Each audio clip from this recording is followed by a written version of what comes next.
பார்த்திபன் கனவு பாகம் 2 அத்தியாயம் 2 வம்புக்கார வள்ளி. நான் மீனாட்சி.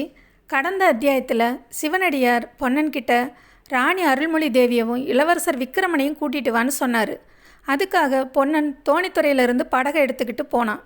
அடுத்து என்ன நடந்தது வாங்க கதைக்குள்ளே போகலாம்.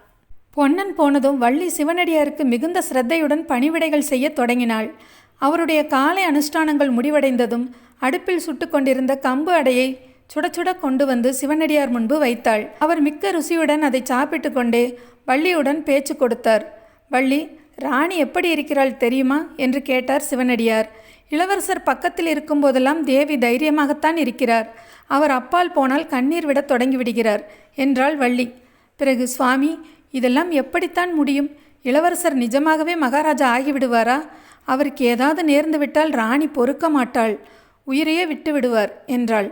எனக்கென்ன தெரியும் அம்மா, கடவுளுடைய சித்தம் எப்படியோ அப்படித்தான் நடக்கும். உனக்கு தெரிந்தவரை ஜனங்கள் என்ன சொல்லி கொண்டிருக்கிறார்கள் என்று கேட்டார் சிவனடியார்.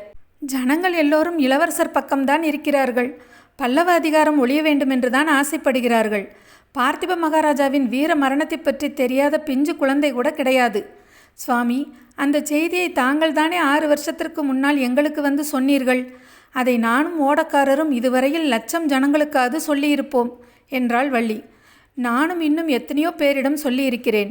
இருக்கட்டும், மாரப்ப பூபதி எப்படி இருக்கிறான்?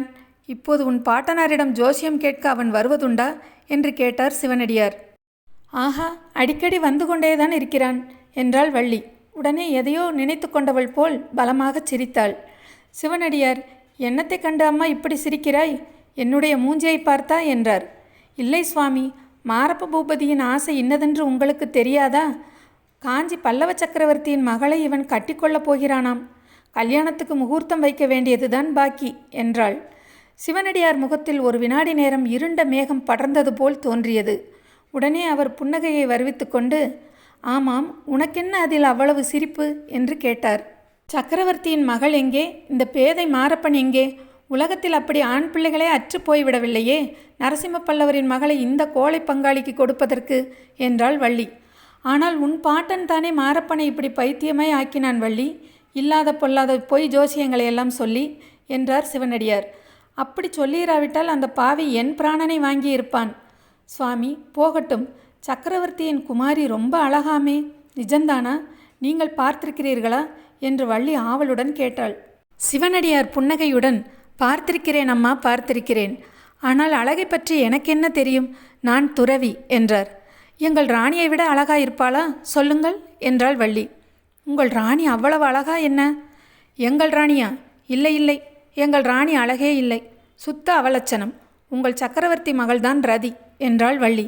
என்ன வள்ளி இப்படி கோபித்துக் கொள்கிறாய்? பின்ன என்ன, எங்கள் ராணியை நீங்கள் எத்தனையோ தடவை பார்த்திருந்தும் இப்படி கேட்கிறீர்களே. அருள்மொழி தேவியை போல் அழகானவர் இந்த 7-14 உலகிலும் கிடையாது என்றாள் வள்ளி. நான் தான் சொன்னேனே அம்மா, ஆண்டியாகி எனக்கு அழகு என்ன தெரியும், அவலட்சணம்தான் என்ன என்று தெரியும் என்றார் சிவனடியார். உங்களுக்கு தெரியாது என்றுதான் தெரிகிறதே. ஆனால் காஞ்சி பல்லவ சக்கரவர்த்தியை எப்போதாவது பார்த்தால் கேளுங்கள், அவர் சொல்லுவார். அருள்மொழி தேவிக்கும் பார்த்திப மகாராஜாவுக்கும் கல்யாணம் ஆவதற்கு முன்னால் நடந்த செய்தி உங்களுக்கு தெரியுமா?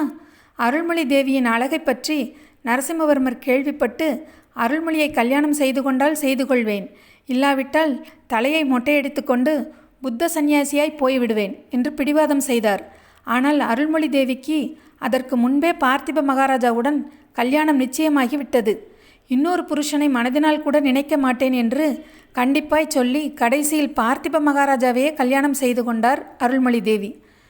சிவனடியார் முகத்தில் மந்தகாசம் தவள, ஆமாம் அம்மா, நரசிம்மவர்மர் அப்புறம் என்ன செய்தார்? தலையை மொட்டையடித்து கொண்டு பௌத்த பிக்ஷு ஆகிவிட்டாரா என்று கேட்டார். ஆண் பிள்ளைகள் சமாச்சாரம் கேட்க வேண்டுமா சுவாமி? அதிலும் ராஜாக்கள் சக்கரவர்த்திகள் என்றால் மனது ஒரே நிலையில் நிற்குமா? அப்புறம் அவர் பாண்டிய ராஜகுமாரியை கல்யாணம் செய்து கொண்டார். இன்னும் எத்தனை பேரோ, யார் கண்டது? நான் மட்டும் ராஜகுமாரியாய் பிறந்திருந்தால் எந்த ராஜாவையும் கல்யாணம் செய்து கொள்ள மாட்டேன். அரண்மனையில் 10 சக்களத்திகளோடு இருப்பதை காட்டிலும் கூரை குடிசையில் ஒருத்தியாய் இருப்பது மேலில்லையா சுவாமி என்றாள் வள்ளி. சிவனடியார் கலகலவென்று சிரித்தார். நீ சொல்வது நிஜம்தான் அம்மா, ஆனால் நரசிம்மவர்மன் நீ நினைப்பது போல் அவ்வளவு பொல்லாதவன் அல்ல என்றார். இருக்கட்டும் சுவாமி, அவர் நல்லவராகவே இருக்கட்டும். அவர்தான் உங்களுக்கு ரொம்ப வேண்டியவர் போலிருக்கிறதே. ஒரு காரியம் செய்யுங்களேன். சக்கரவர்த்தியின் மகளை எங்கள் இளவரசருக்கு கல்யாணம் செய்து வைத்து விடுங்களேன். சண்டை சச்சரவு எல்லாம் தீர்ந்து சமாதானம் ஆகிவிடட்டுமே என்றாள் வள்ளி. நல்ல யோசனைதான் வள்ளி. ஆனால் என்னால் நடக்கக்கூடிய காரியம் அல்ல. நீ வேண்டுமானால் சக்கரவர்த்தியை பார்த்து சொல்லேன் என்றார் சிவனடியார். நான் சக்கரவர்த்தியை எப்போதாவது பார்த்தால் நிச்சயமாய் சொல்லத்தான் போகிறேன். எனக்கென்ன பயம் என்றாள் வள்ளி. அச்சமயத்தில் படகு கரைக்கு வந்து சேர்ந்த சத்தம் கேட்டது. படகு வந்துவிட்டது என்று சொல்லிக்கொண்டு குடிசைக்கு வெளியே வந்தாள் வள்ளி. பொன்னன் ராணியவும் இளவரசரையும் கூட்டிகிட்டு வந்தானா? அப்படி வந்த அவங்க சிவனடியார்கிட்ட என்ன பேசுனாங்க அப்படிங்கிறத அடுத்து வர்ற அத்தியாயத்தில் பார்க்கலாம். இதுவரைக்கும் என்னோடய சேனலை சப்ஸ்கிரைப் பண்ணவங்க எல்லாருக்கும் ரொம்ப நன்றிங்க. இந்த பதிவு உங்களுக்கு பிடிச்சிருந்தா என்னோடய குறிப்பு பலகை சேனலுக்கு லைக் பண்ணுங்கள், கமெண்ட் பண்ணுங்கள், ஷேர் பண்ணுங்கள், சப்ஸ்கிரைப் பண்ணுங்கள். நன்றி.